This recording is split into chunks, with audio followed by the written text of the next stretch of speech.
Welcome to Pulpcast, the official podcast of thepulpmedia.com. In this podcast, we discuss everything in pulp culture, from comic books to movies and video games. This week, we bring you an interview with Daniel Warren Johnson, creator of the webcomic Space Mullet that is published through Dark Horse Comics. How did you get started with art? What's your background?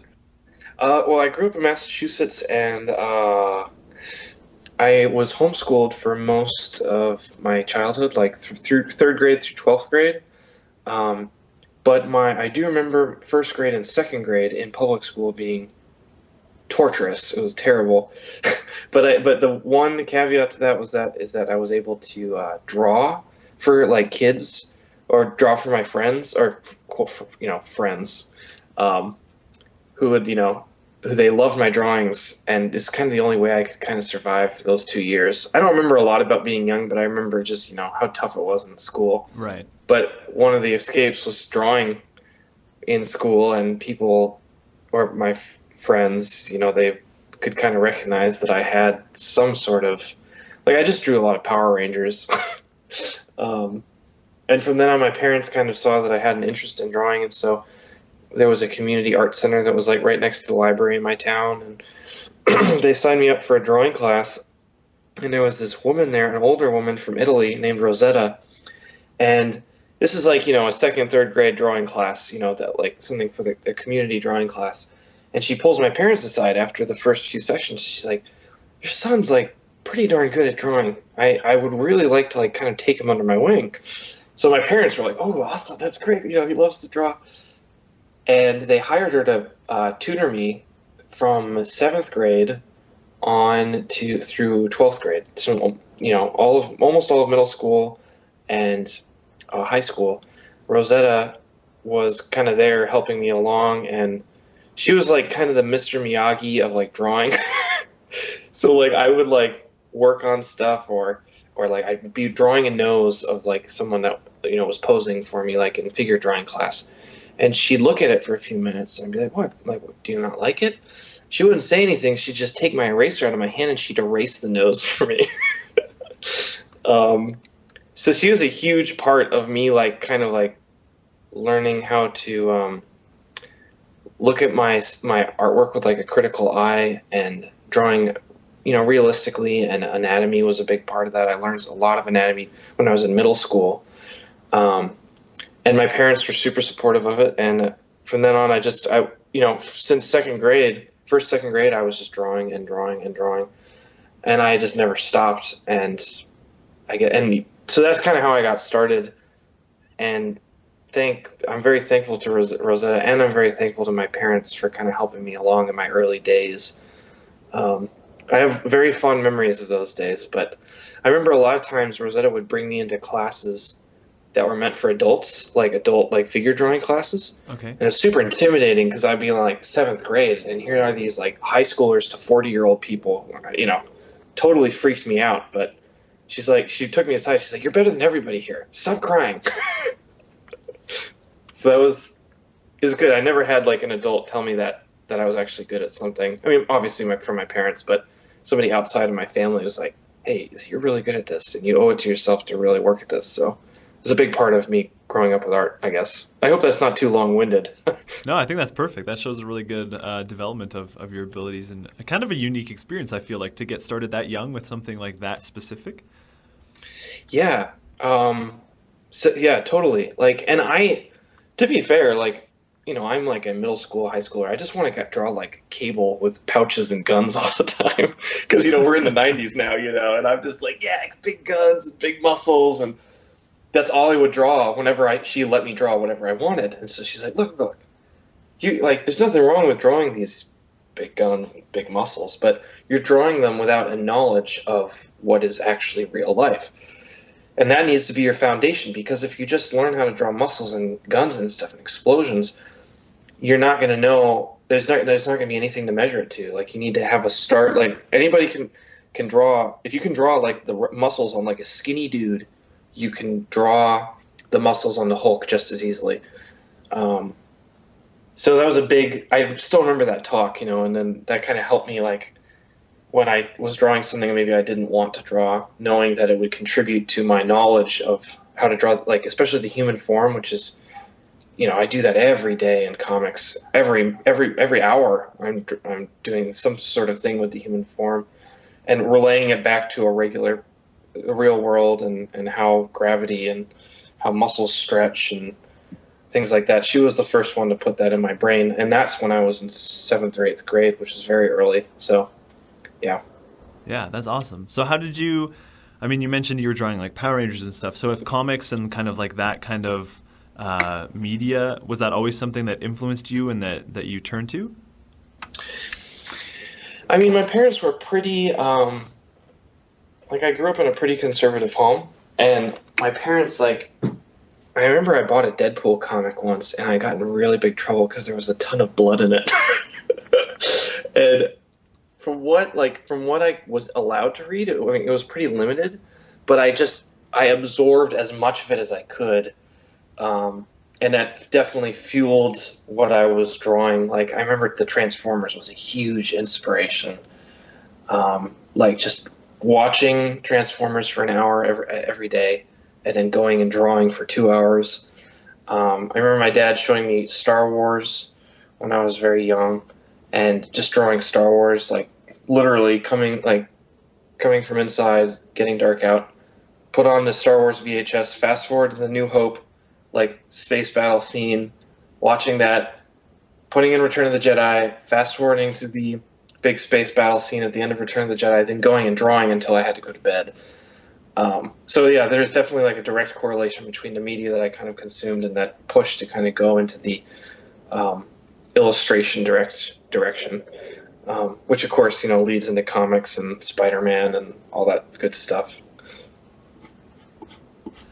So was there a specific comic or story or even a specific character that made you want to choose comics as an artistic medium and not do like like background designs or storyboards or something like that? Yeah, I mean, I guess it didn't really occur to me, like especially in a younger age, that there was actually somebody designing like the ships in Star Wars. I think if I had known that earlier on, I would have tried to go for that earlier, but it didn't really hit me that like until like late high school that I was like, whoa, there's somebody who actually has to design all this stuff.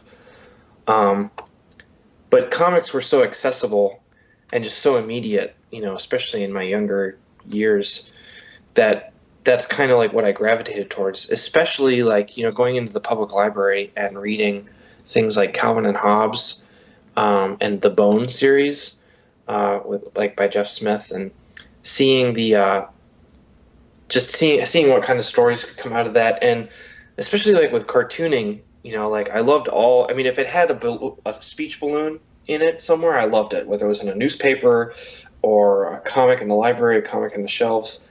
But the stuff that I loved the most was the stuff that was more cartoony, like the Bone comics. I loved, Bill Watterson, the way that he drew like action and like Hobbes jumping out of the door at Calvin. I didn't know like much about drawing and how that works, but I could tell that this was like different. Like the way that this person drew, the way this person is like interpreting the world that he sees, that he exists in a way that's really interesting and powerful. And I wouldn't have been able to put it in those words back then, but I can recognize what I was feeling now, looking back on me opening the pages to a Calvin and Hobbes Sunday strip. So it was probably, if I had to pick one, it probably would be Calvin and Hobbes, just because it just like completely enraptured me. Like it's all I read. And then Tintin was a huge one. Asterix, a lot more of the European stuff.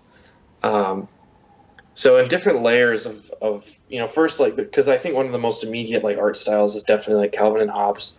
As I got older, I was able to appreciate more like the kind of clean line style of Tintin and a more like calm cartooniness of Asterix, and it kind of all built on each other. And then of course you learn about more stuff as you get older, and on and on. So yeah. Did you ever read, it was a comic in like the Sunday Funnies, did you ever read one called Zits? Oh yeah, Oh, I love Zits. dude. So I was born in '87, and Calvin and Hobbes was going on then, and before I was like reading the like trade paperbacks of Calvin and Hobbes more than I was like seeing them in the paper. Right. Um, but it was Zits that was like when I was growing up was in the paper like all through me growing up, and I loved it too. I actually have a Zits original, um, which is in my apartment. It's like a prized possession. It's a fantastic comic. That's awesome. Yeah, I worked at a library through high school, and so I'd get like the big treasuries of them. And my older Yeah. brother, he's probably around your same age, so like when he was a teenager, that's what like defined him as well. And so we just get down and we grab like a bunch of Doritos and read through the treasuries of Zits, just laughing our heads off because they're so Yeah. perfect to how like teenage life is. Sometimes my mom will cut out Zits comics still and send them to me. Like I have a few on my fridge, with little notes of her like, "Man, you used to do this. I can't believe it. They must have a spy in our house." Um, and also the art style is great. Like I love it when they play music, like when they're playing guitars, and they're Yeah, like that kind of their arms are energy. super stretchy. Yeah, it's so great. Awesome. So let's dive into Space Mullet. Sure. What is Space Mullet? How do you pitch it to people? How do you get people reading? Man, this takes me back to like when I was first talking about it. It's a science fiction webcomic. But if I had to kind of do the traditional, Hollywood pitch, I'd say it's like Starship Troopers meets Big Trouble in Little China. It has kind of that zaniness. Um, there's not a lot that you can take seriously until you kind of get into the book a little bit more. Um, and it's a fun ride, and I like pitching it to people, saying like it's a science fiction story, but it has an added level of like seriousness to it that kind of catches you off guard. Um, and It's about a ex space marine named Jonah who's gone AWOL from the Space Marine Corps of Earth, and he's kind of going around the galaxy with his co-pilot Alpheus, who is an alien, and it's very. I'm very open about how derivative it is, to like everything that is out there by now. But when I started it, it was just a way for me to kind of experiment and have fun and tell stories, and specifically to have a main character, Jonah, the main character, the ex-marine, who was a loser, had a potbelly, is not a great shot with his blaster pistol or what have you, and usually makes the wrong decisions and says the wrong thing. Because I had just finished, playing Mass Effect, the third one, and I loved how epic it was and how beautiful the story was. But like all the heroes were like really desirable.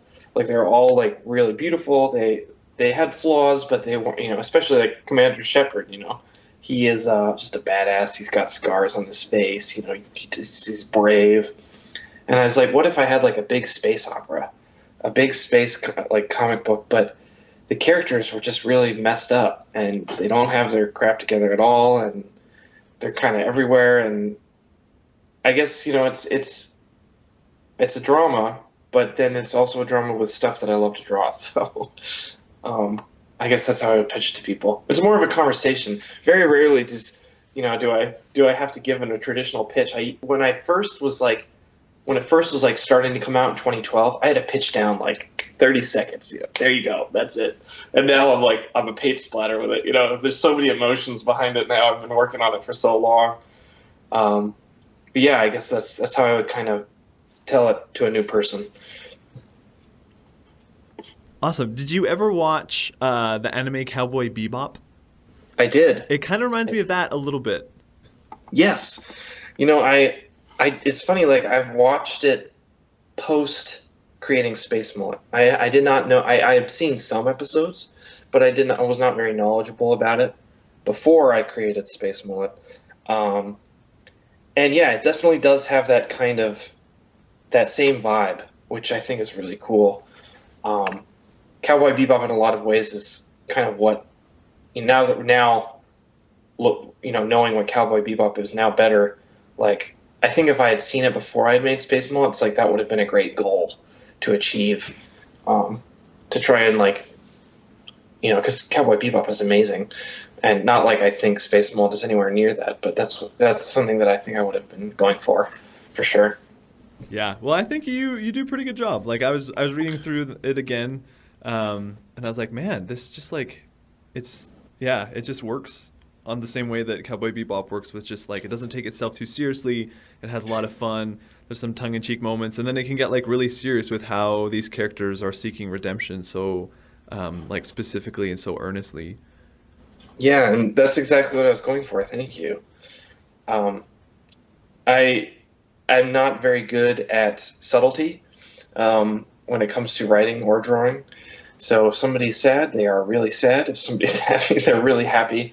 Um, Something I'm working on, but I think my earnestness, I hope my earnestness at least shows in Space Mullet, and just how, because I had never really worked on a comic before this. Like I'd done little stuff, maybe 10 or 12 pages here of a little thing, in art school, but never to the level of Space Mullet or like the scope. I was literally diving in. I had no idea what I was doing. So all I was relying on was like my own passion for the characters and for the story, and hoping that was enough. So you used it kind of, I would say, almost as like a training ground, right? To like cut your teeth, kind of figure out what works and what doesn't. Is that I would say that's exactly right. Yeah. so? What were some of the lessons that you obtained from it? Did you learn, what things did you figure out because you were doing this by yourself? So I learned that, well, I mean, speaking as far as like drawing wise, like I learned how to use a T-square. I didn't know how to use a T-square before, even though it's like the simplest thing on the planet. I learned how to use a brush. I never used a traditional brush before. I was teaching myself perspective. Like I had known the concept of perspective, and if I sat down with it for a day, I could figure it out. But I couldn't just whip it out at every panel as a need be, like a comic artist should be able to. These are all things that, art-wise, I had a concept of, but I didn't know how to execute in a way that was A, professional, and B, timely. So it helped me kind of figure out, and I kept myself to a schedule of 2 pages a week for 3.5 years or something like that. And I kept it relatively well. But having that schedule and having that expectation from my readers, it made me think critically about, okay, if I'm going to do this really big scene, how long is this going to take me? And instead of just going like crazy, off the wall, amazing detail art page, learning where to scale back, learning like the tricks, like how to guide the viewer's eye to a specific spot on the page, so that there's details everywhere, but the main details, the most important thing for a reader to understand and for where their eyes should go in the page, is the most detailed. And that's almost like it's a strength that you can, a trick that you can use as a comic artist, because then you don't have to fill the whole space with details, the whole page. So learning how to do that, learning what to show and what not to show, learning how to like transition between scenes in a comic without having a caption that says "meanwhile." Learning like what rules I can break and what rules are there for a reason in comics, and showing emotion was like me really trying to figure that out. And if somebody's sad, just not always having their eyebrows like going up into the sky, but like trying to find different ways and different like expressions to show that. And I had never really drawn full figures walking down a hallway before. And I was trying to like incorporate that into Space Mullet as much as I could, and learning very slowly how to realistically put a character into a space and have them look like they live there. There's so many things, man. There's like tools and like what kind of paper and how to make everything look nice on the computer, and it's amazing what I've learned, and how much I didn't know when I was starting.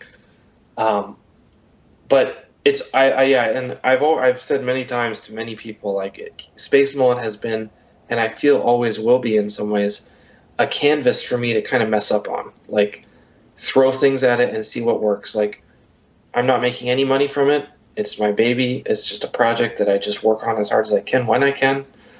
And I just throw something on it and see what sticks. And that's kind of how I've been, that freedom, like, it's not like I was working for a publisher where it's like it had to look a specific way every time.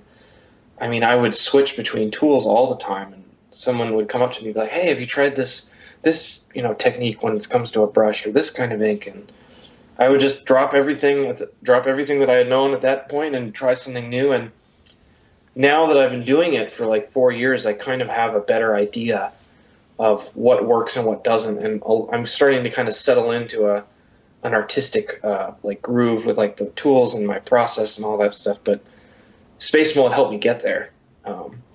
So many things. Space Mullet probably taught me everything, most of the things I know now. But yeah. So would you, after having this experience, would you recommend to creators starting out, people in college or even high school who want to get into the comic industry, would you recommend, like, hey, just go get a webcomic, start it, and just make all the mistakes you can to figure it out? Or would you, like, because it worked for you, would you suggest it to others, or do you think that something else has more merit?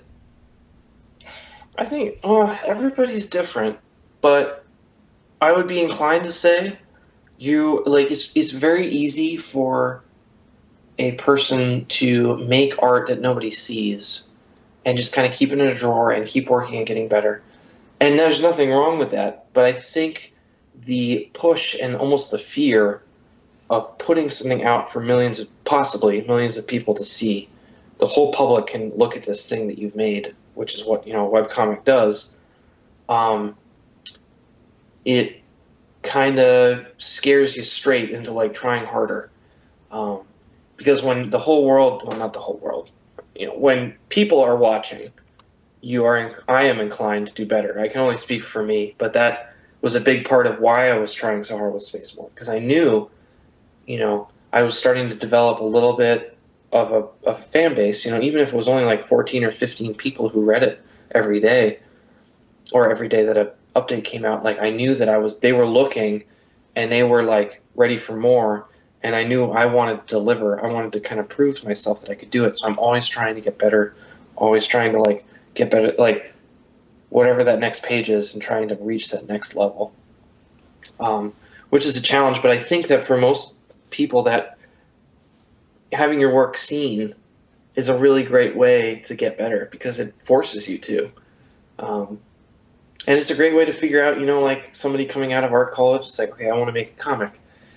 It's a great way to kind of see if you have the chops, like, is this something that you really love doing every day? Is it something you can see yourself doing in the future? It's kind of a good self-assessment as well. Because, let's say, you do like 100 pages, you're like, what, I just don't know if this is for me. And that's, some people say that, but it's hard to tell when you don't put it online, when you don't show people. And now that, the internet is the thing now, it's easy to do. So I guess that I definitely would be my advice for sure, is to get it out and get other people's eyes on it. Awesome. What doors in the industry have opened because of your efforts through Space Mullet? Quite a few. I can basically attribute most of my breaking into comics through Space Mullet, or to Space Mullet. Remember there was one day, Brandon Graham, like, he really liked my stuff. He tweeted about it, like, that he really liked it, and that was, I was freaking out about it. And he shared it with his followers, and that was kind of the first. It was that, and my little brother was like, Dan, you have to get on Twitter. You have to get on Twitter. I'm like, no, I don't want to be on Twitter. All the cool people are on Twitter. I don't need to do that. He's like, Dan, please just shut up and just listen to me. You need to get on Twitter. And so I was like, no. I was so stubborn. So he just takes my phone and he makes an account for me. He just took it. And he's like, there you go. All right, just you thank me later.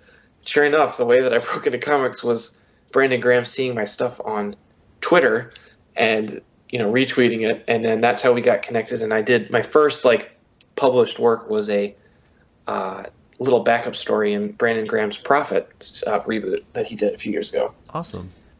And that's like the first thing that came out in a comic, as I was working on Space Mullet. And then that got seen by Donnie Cates, who has written a bunch of stuff. He wrote Buzzkill for Dark Horse, and he asked me to be a part of Ghost Fleet with Dark Horse Comics. And right before that, in 2013 at C2E2, a editor came by my table from Dark Horse, and he was flipping through my stuff, and he's like, "What is this? Like, this guy with a mullet, this is really fun." I was like, "Oh, this is my webcomic Space Mullet." He's like, "Great. My name's Dave. Here's my card. Let's talk about publishing this." Oh, that's awesome. It was fantastic, and he saw the Space Mullet pages. He's like, "This is really cool. I'd love to talk to you more about this." And we started a relationship through email and stuff, going back and forth. And while we were talking about that, the same editor offered me work on an EVE Online True Stories. It was only 16 pages, but it was with Daniel Way, and I got a bunch of people, like, there's a big EVE Online community that saw it. Although they didn't like my artwork very much, it was like the first paid comic stuff that I had, and then that led to Ghost Fleet, which I worked on. Almost all of 2014 was dedicated to Ghost Fleet with Dark Horse Comics with Donnie, which was fantastic. I learned a ton of stuff on that book too. But all these trails lead back to Space Mullet, like, in some way, which is pretty amazing to see. I look at the pages now. Like, I have an advanced copy that Dark Horse sent me of Space Mullet, and it is like terrifying to open the page and see those first few pages. It's like looking at a younger version of myself. And but I have to just kind of accept it and just be like, these pages, for good or for bad, laid the foundation for me getting paying work in comics. So I have to look at them at least with a bit of a kind eye. Because those early pages, those are how old? 4 years? 3 years? Those are almost 4 years old. I started drawing those in like May of 2012. Yeah, so that would be a jump back in time. Yes, it is. And it's not like, I was doing these pages, like every day. Like, I was only working on Space Mullet when I could, like when I used to be a teacher in Chicago, and I hated it. It was terrible, terrible, terrible. And my wife was like, "You got to try the comic thing. You got to try the illustration thing at least once, and then if it doesn't work, it doesn't work, but now at least you tried." And so she took a full-time job to help to kind of help support us. And then we made an agreement in the summer of 2012. If I can make rent with art, however I do it, if I can pay for art with some sort of drawing or illustration or design, then, and she takes care of all the other expenses, then we would be able to, then like that would be okay. Like, then I could keep doing it. And so Space Mullet has not paid me a cent at all. I mean, except if, obviously, like the comic itself. But, and so because of that, like, it didn't pay me, so I would save it till whenever I could do it. So I'd be taking any job that I could get, like whether it be design work for like a car advertisement company where I'm literally placing asterisks next to used car images, to like, one-off illustrations for like corporate work parties, or like maybe an illustration for like a beer release event in Chicago or something like that. I'd say yes to anything. And it's only when I finished all that stuff that I would let myself work on Space Mullet. So it was almost like a weekend warrior thing. So I'm just working on these pages when I can, and only 2 of them go up a week. So, I'm only making basically 2 pages a week, but stretched over 3 years. The change in like my style was dramatic, because there's fewer pages in a longer period of time. And that's a big part of why they look so different, from page 1 to page 200. But it's kind of just, I would hope that it's just kind of a testament to just me making it, still making it a priority after like working on, so whatever might have been coming down the line. And it was like my joy to work on that like that was like my reward for like finishing all the other weird random art stuff that I would do before I got into comics. And there's some pages on there, man, where I was just like having such a blast, like drawing that. Oh man, there's a page in Space Mullet. It's in chapter 1 where Jonah and Alpheus, the main characters, are like getting all loaded up to go out onto the planet that they land on. And I just remember I remember the feeling of joy I got like drawing that. Like it was a feeling unlike I'd ever had any, like, and unlike anything I'd had before. So it was like a weekend warrior project, but it shows because it's so different from page 1 to 200, and that's just something I have to be okay with. So yeah. I hope I hope I'm not talking too long. Oh no, that was perfect. That was really good, because that is really interesting. I was gonna say, like, I bet you could even look back and like, because a lot of the stuff that I read is Image, and so I feel like Sure. too you'll see a lot of expansion. Like if you take Chew, Yeah. and you look at how that, because that started in like 2003, which kind of blew my mind. So if you look at like Yep. the early stuff there and the stuff they're doing now, like you can still see that growth and that change and development. Hmm. And so I think that's kind of an interesting like testimony of the power of comics, is to be like, look, we have like documented proof that you can continue to improve even though you've been in the industry for a decade, or that kind of stuff. So I think that is really interesting. Yeah, it is interesting, and I love seeing old versions of artists that I admire. Like looking at for the first few panels of Calvin and Hobbes. Calvin looks ages different. Like he looks like almost like a different character Yeah. than the Calvin that you see at the end of the run. And yeah, I just contribute that to like artistic growth, and it's just natural that your characters will grow with you. So yeah, I'm trying to be more proud of it than I am like scared of it. How much does the trade contain? So you said like 1 to 200 pages. How much of your of the webcomic does this first trade contain? So the first trade collects issues or chapters.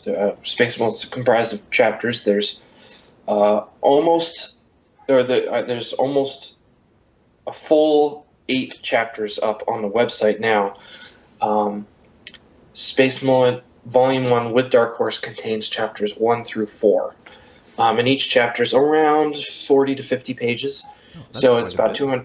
Yeah, it's like 200 pages of content, it's a fat book. Like I have the book with me, and it's pretty cool. It's fantastic. There's like spot gloss of the characters and the title on the front for like the cover. And there's almost like it feels a little bit like newsprint, like on the interiors. So it doesn't have that sheen, which makes the blacks and the blues really pop really well. It's so much fun to read, dude. It's so cool to see my stuff in print finally. Awesome. Yeah, I'm really excited to get one. You sent me the PDF, and I was like, I'm sure this does not do it justice. Like the printed version's got to be so much better. It's true. It doesn't do it justice. The printed version is really a blast. So yes, so it'll $17.99 for like 200 pages of comic, which I think is a pretty good deal. Yeah, I'd say so. Yeah, so I was pretty excited about that when I heard about the price. Do you still update yeah. online then? So how's that going to work? Like, does DC, are they going to, or sorry, does Dark Horse, are they going to continue to print it? Or have you put it on hold with your other comic endeavors? I made sure to talk with Dark Horse about that, and Dark Horse acknowledges and like recognizes that the webcomic readers of the world are usually very different from the comic book readers who go into a comic book shop in the world. Like the two markets are pretty separate. So they have no problem with me keeping the website up. They think if anything, it drives more sales to the book. Yeah, definitely. And I have, because I'm working now full time in comics on like other stuff, and doing some cover work and writing. I've had to go down to 1 page a week, which is even now difficult to hit. I'm doing my best, but it's just it's one of those things where it's I'm just getting, again, weekend warrior. Space Mullet has and always will be one of those things that I just work on when I have time. So I update once a week now. I'm still going. We're in chapter 8 now, almost to chapter 9. It's been a blast to work on. It's really fun to see it grow and have new people come up to me at shows and talk to me about I'm from Brazil and I read Space Mullet every week. Thank you so much. And like meeting people from all over the world who read it is pretty mind blowing. So I'm really excited for people to get their hands on it in print. So when does it release? It comes out April 27th, and there is going to be many a drink to be had on my part when it comes out. So yeah, that's awesome. Yes, definitely. So yeah, April 27th, and I think that's so. April 27th is when it comes out in comic book stores, and then May 10th or something like that, it'll be like Barnes and Noble and Amazon and those kinds of places. Right. Awesome. Yeah. So let's do some fun stuff to close, some kind of goofy stuff we like to do for the end of the podcasts. Sure. So what kind of food do you head for first when you enter a buffet? And this can be a buffet that has any kind of food imaginable. Literally anything. Let's see. So I love Thai food. Thai food is probably one of my favorite foods ever. So if there was like a really good pad Thai there, I would totally go for that. Or possibly like a pad Vun Sen or anything Thai related I would definitely go for. And I love a good I love so much food. Thai food. I'm going to go with Thai food. Awesome. Good choice. What fruit do you identify with most? Oh, jeez. I know I looked at these, but I forgot about this one. Oh, man. I think I'm just going to have to say which fruit I love, because I'm going to be here forever thinking about it. Yeah, go for it. Honey Crisp apples, I can eat like 3 of those, and, in one sitting. I don't think I've ever had that. Is that like specific to a region of the United States? I'm pretty sure it's relatively specific to Michigan. Okay. And like the Midwest. But if you can find like a fresh Honey Crisp apple, it will blow your mind. Okay, it is amazing. Because I love apples too. And so I'm in Idaho, and so like all we have is like the boring stuff that's like always soggy. So I'm like, I must be missing out on something. You kind of have to wait till like the end of the summer to late fall for them to come out. Whole Foods usually has them, and because they're so local to the Illinois area, a lot of the local groceries have them. Right. But yeah, good luck finding one because they're fantastic. Awesome. I'll report back when I finally have my first one. Yeah, let's do it. And then finally, who is your favorite Ninja Turtle? It would probably be so. I was thinking about this last night when I couldn't go to sleep, and I loved Leonardo because of his swords. That's right, he's the one with the swords, right? Yes. Yes, because I love those katanas. I thought they were the coolest thing ever.